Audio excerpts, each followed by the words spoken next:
Құрметті көрермендер, қайырлы күн баршаңызға. Бүгін мінекей әсем табиғат аясында дайын пісіп тұрған тёрімді жинағалы жатырмыз.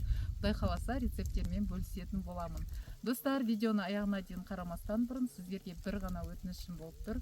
Егер арнама тіркелмеген болсаңыз, арнама тіркеліп, қазақ тіліндегі арналарға қолдау жасап, лайк басып, қоңырауша батырмасын баса кетуді ұмытпаңыздар. Ал бүгін сіздермен мінекей тёрімнен рецептісімен бөлісетін боламын.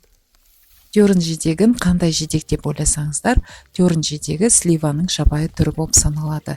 Тёрін жидегінің басқа да атауы терновник, терновая слива, дикая слива немесе колючая слива деп те атап жатады. Ал колючая слива деп аталуының себебі тікенекті өсімдікке жатады, сондықтан көзге тиіп кетпес үшін жинаған кезде өте мұқият болу керек. Ал енді бүгін компотымызды жабуға көшейік. Алдын ала банка крышкаларымыздың барлығын жақсылап жуып стерилдеп алдық, ал теріп алған тёрінімізді де жақсылап жуып шайып мінекей дайындап қойдық.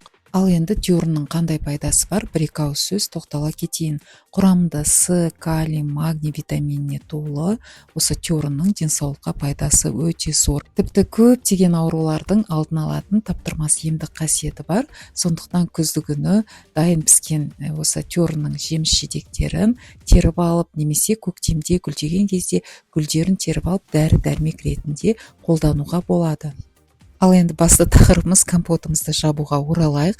Мінекей жақсылап жуып алған компотымызды банкаға салып шықтық және үстінен қайнаған су құйып жатырмыз.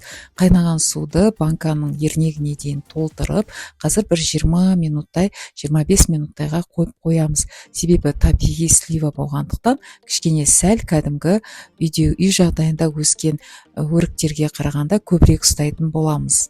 Ал енді банкаларымыздың бетін крышкамен жауып 20-25 минутқа қалдырамыз. Енді осы тёрінің қандай емдік қасиеті бар екеніне тоқтала кетейін. С витаминіне толы болғандықтан иммунитетті жақсы көтеретін таптырмас емнің бірі. Сонымен қатар асқазан ішек жолдарына, бүйрек жолдарына, сонымен қатар жүрек ауруларына, запорға жақсы көмектесетін және де ішкі ағзаны осы улы токсиндерден тазартуға көмектесетін жеміс жидектің бірі. Мінекей банкамыздың тұрғанына 20-25 минут өтті. Ал енді ішіндегі суды кастрюльге құйып алып, үстіне қант қосып, сироп дайындайтын боламыз. Сиропты дайындау үшін 1 литр суға жемісіміз жабайы болғандықтан әрі дәмін татып көреміз. Егер де сәл қышқылдау болатын болса, онда сәл қантымызды көптеу қосып жібереміз. Ал енді 1 литр суға бүгін 450 грамм қант қосып сиропты дайындап шықтым. Мінекей сиропымыз дайын. Енді қайнап тұрған, осылай сақырлап қайнап тұрған мінекей сиропымызды бірден банкаларға құйып шығып, бетін крышкамен жауып, қазір жауып тастайтын боламыз кілттің көмегімен. Жидегіміздің өзі сондай түсі қою күлгін болғандықтан сиропымыздың да түсі өте әдемі шықты. Енді өздеріңіздің қалауларыңызға қарай әдемі банкаларыңыз әдемі болып шығу үшін сондай бір крышкаларында осы суретін сол жидектің түріне қарай таңдап алсаңыздар болады. Ары қарай банкамызды суытпай, ыстық күйінде бірден банка жабатын құралдың көмегімен жауып тастайтын боламыз. Мен қолданып тұрған кілттің түрі полуавтомат, өте ыңғайлы. Мінекей сағат тілімен до конца бұрайтын боламыз. Енді аяғына дейін до конца барғаннан кейін қайтадан кері айналдыратын боламыз.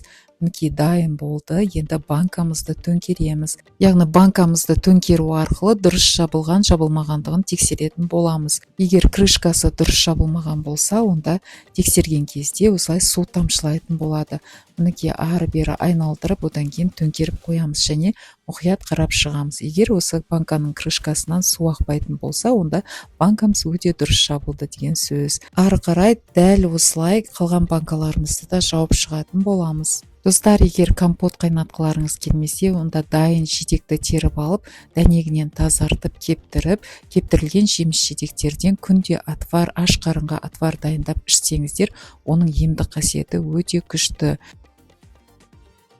Атварды кептірілген жемістен де, сонымен қатар пісіп тұрған свежий жемістен де дайындауға болады.